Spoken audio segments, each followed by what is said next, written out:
everyone, welcome back. Um, we are going to be using this website to post a project for you every week.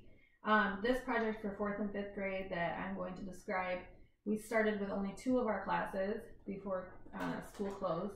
So they just started with their drawings. This was going to be a 2 to 3 week project, so there's plenty of work to still be done. If you were one of the classes that got to start on it, go ahead and just try and think back to some of the drawings that you created if you want to reuse those, or you can start from scratch. What we are doing, because it's reading month, is we are celebrating reading month with creating a new book cover for our favorite book. So I have some different ideas here, some different books I should say. The Birthday Pet, this is one of our favorite ones at home. If you choose a book that is a picture book, obviously you're going to see the illustrator style that they're using, and you're probably going to use some of the imagery that you find throughout the book, and that's perfectly fine. Okay, so here's an example of the Birthday Pet. I want you to examine some of the different layouts that illustrators have used for the covers. Some may have the title very large, some may have the author's name very large. What they're trying to do is get the reader's attention. So if you're at the bookstore looking at books, what about the cover of this book is going to want to make you pick it up and read it? So I want you to think about not only the image that you're going to put on the cover of your book, but also some of these text features. Not your typical dragon. You can see on this cover the words take up most of the page for the cover. We have novels. You might be choosing a novel. This is a graphic novel. So again, in here you would have a lot of images that you would be referencing when you're making your new cover. Not just drawing exactly what you see here.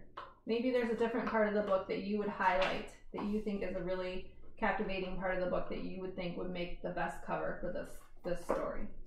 Okay, you might also choose a book like Harry Potter, a novel that may not have pictures.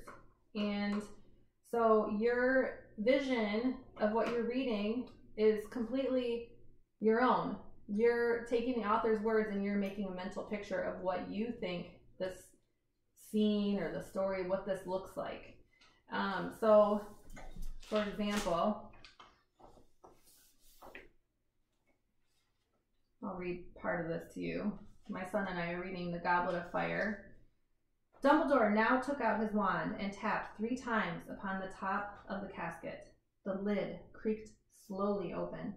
Dumbledore reached inside it and pulled out a large, roughly hewn wooden cup. It would have been entirely unremarkable had it not been full to the brim with dancing blue and white flames. Dumbledore closed the casket and placed the goblet carefully on top of it, where it would be clearly visible to everyone in the hall. Anybody wishing to submit themselves as a champion must write their name and school clearly upon the slip of parchment and drop it into the goblet, said Dumbledore. Aspiring champions have 24 hours in which to put their names forward. So this, for us, when we read this, was like a really interesting part of the story. And my son and I both had different visions of what that cup looked like, what the blue flames looked like. And so I'll show you 2 different versions, and after we go through some more things of how we both came up with a different vision of what that looked like. So our book covers look different. Similar but different because we use the same section of the book. So you may choose whatever your favorite part was of this story if you're doing a novel, and use that as your book cover. Also on here, when we're looking at book covers, we're looking at legibility. Can you read the words? Do they stand out from the graphics that you've created? All of these things are what illustrators use when they're creating a book cover. All right, so I'm going to switch over to a PowerPoint to go through some of what we're going to be doing, and then I'll show you very quickly our examples, and then you can get started.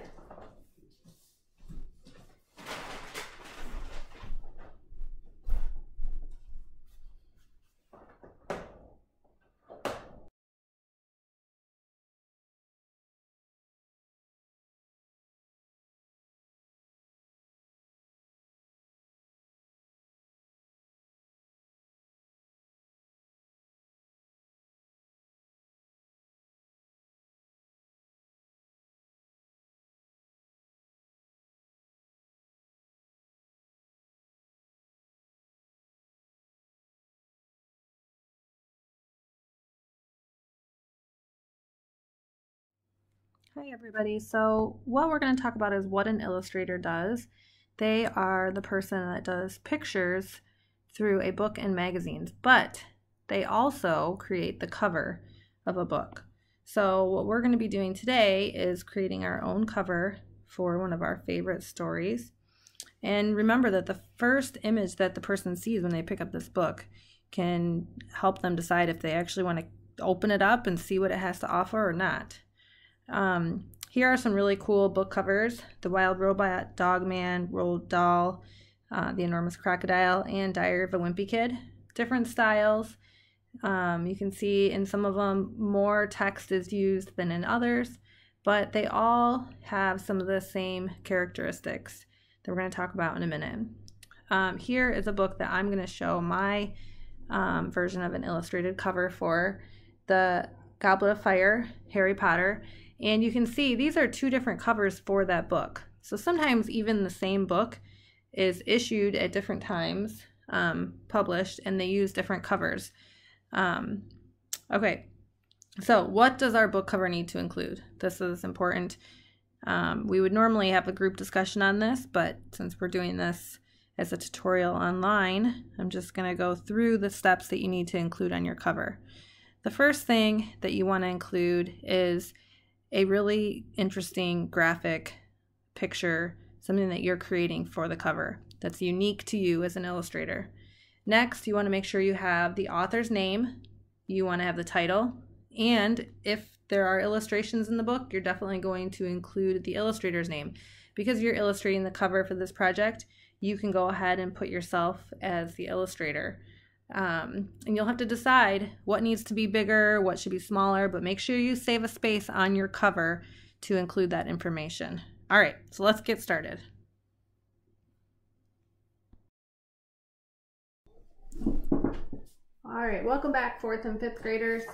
So this is what I came up with for reading The Goblet of Fire. And you can see this is the original cover. And so this was my original drawing that I created, showing what I envisioned as the Goblet of Fire, the names coming out. I used this serpent to symbolize Lord Voldemort. And then what I did, and I'll show you a tutorial later in the week on how to do this, is I took a photo, I scanned it, but you can do a photo with your Chromebook.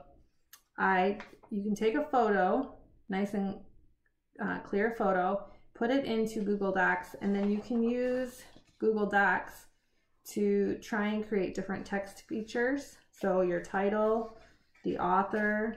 For you, if you would like to list the illustrator on here, you could list illustrated by and put your name, since you're illustrating this version of the cover. And so all of this I used Google Docs to put this text feature in, and I'll show you later in the week on how to do that. But when you're planning your design and your drawing, think about where these are going to go. Where are the text features going to go on the cover of the book? Because that's very important. To show you a student example that did hand lettering, which is also awesome. This is a student example of The Goblet of Fire. So same book, and slightly different vision.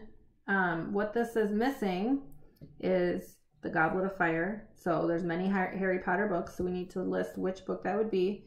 But super awesome drawing. Included a lot of similar details to what I have, but obviously it looks really different as well. There's his own personal drawing style. So that's one thing I really want you to remember when you're doing this is your own style. I want you to create this book cover so that it looks like you drew it, and I want you to be proud. Don't compare yourself to the people that are drawing some of these characters, especially if you're trying to copy a character from a specific book who may have been drawing that character for years. You have a great skill set of drawing skills that we've been working on, and I want you to do your best, and I want to see what you come up with. This project is very much about the idea, okay? Having an idea and communicating that idea visually. Okay, here is another example that I've been working on for the book, The Birthday Pet. So you can see this is the original cover of the book, and I've been working on a new cover. So I'm using colored pencil on here, and I outlined everything with Sharpie. That may not be something that you have available. If you have a pen or a pencil, you can simply draw and add in some light shading with just a pencil. So I like to turn my pencil on its side. If I feel that I'm going to be doing a lot of shading and I want to block some of the graphite from getting on my hand, you can take a scrap piece of paper like this, put it under your hand, and turn your pencil on its side, and you can use that to create shading. Now wherever you want the shading to be darker, you press harder, and as you want it to lighten up, if I wanted to start to show that this cake is round, I can have it dark on the edges and start to lighten up as I get to the center.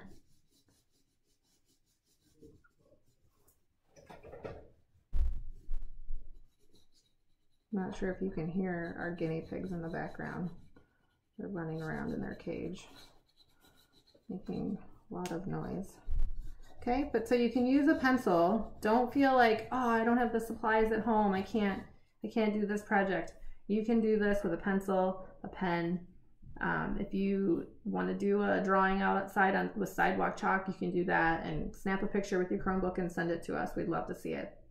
Okay, so you can see this cover is taking the main idea. This little boy wants to have a turtle for a pet. And so taking that idea but changing it a little bit from the original. And if you do not have white paper, you can do that, like white drawing paper or white copy paper. You can do this on a piece of notebook paper. You can do this on the back of a flyer that you have from the mail, junk mail. You can do this on the inside of a cereal box, just a plain piece of cardboard. You can draw on anything that you can find available in your home if you do not have plain white copy paper. Okay, any type of paper will work. So even this lined copy paper, I don't know if you can see, but there's lines in here in this character from Diary of a Wimpy Kid. Well, Diary of an Awesome Friendly Kid. But this illustrator uses that to his advantage in his drawing style. So don't be afraid to just use paper like that, cardboard, whatever kind of paper, back of junk mail, whatever you can find. Okay, and then here is another example, another student example. This is for this book, Camp, by Kayla Miller. So here's the original book, right? And then this student chose to draw a different image, drawing some of the characters from the book on the cover. She's got her title, she has illustrated by, and she also has who the author is. So this is another awesome student example. Okay, so you can email me if you have any questions. My email, you can just go to the contact page on the website and that will send it directly to me. But we'd love to see your book covers. Please send us some pictures if you can. And we miss you and hope you have fun with this project.